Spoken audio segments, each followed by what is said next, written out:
కొత్త రిస్క్ తోటి ప్రతి సంవత్సరం ఇక్కడ మేనేజ్ చేస్తున్నాం. అంటే లాస్ట్ టైం కూడా కామారెడ్డి జిల్లా మున్సిపాలిటీలో బిల్లుల చెల్లింపులో సుమారు 1.7 కోట్ల అవకతవకలు జరిగాయని ఆరోపిస్తూ బీజేపీ కౌన్సిలర్లు జిల్లా కలెక్టర్కు ఫిర్యాదు చేశారు. జనరల్ ఫండ్, ఎస్ఆర్ఎస్ నిధుల బిల్లుల చెల్లింపులో అక్రమాలు జరిగాయని పేర్కొంటూ సమగ్ర విచారణ జరిపి బాధ్యులపై చర్యలు తీసుకోవాలని కోరారు. స్పందన లేకపోతే విజిలెన్స్ ఎన్ఫోర్స్మెంట్ డైరెక్టర్ను ఆశ్రయిస్తామని హెచ్చరించారు. అప్రూవల్ లేకున్నా కూడా వాళ్ళు థాయ్ బజార్ వసూలు చేస్తున్నారు. అవి పేమెంట్ మరి మున్సిపల్కి ఇస్తున్నారా, మరి పాలక వర్గానికి ఇస్తున్నారా, ఎవరికి ఇస్తున్నారో మాకు అర్థం కావట్లేదు. అసలు అప్రూవల్ లేకుండా థాయ్ బజార్ వసూలు చేయొచ్చా? ప్రజలు మీరు గమనించాలి. ఇంకోటి ఏంటంటే, ఒకటి మున్సిపల్ శానిటేషన్ ఐటమ్స్ 16 లక్షల రూపాయలు సంబంధించిన ఫండ్ ఏదైతే ఉందో వితౌట్ టెండర్ పర్చేజ్ చేయడం జరిగింది. అసలు వితౌట్ టెండర్ పర్చేజ్ చేయడం అనేది చట్టరీత్యా నేరం.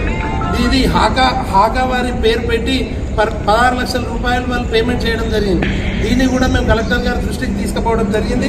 అలాగే ఏవైతే ఈ మోటార్లు కానీ, ఆటోలు కానీ, చెత్త ఆటోలు కానీ, ఇవి మన మున్సిపల్లో వేసిన టెంట్లకు కానీ వాళ్ళు ఇష్టం వచ్చిన రీతిగా వాళ్ళు ఈరోజు పేమెంట్ చేశారు. దీనిపైన పూర్తిగా మేము విచారణ చేపట్టాలని చెప్పేసి కలెక్టర్ గారికి మేము విన్నవించడం జరిగింది.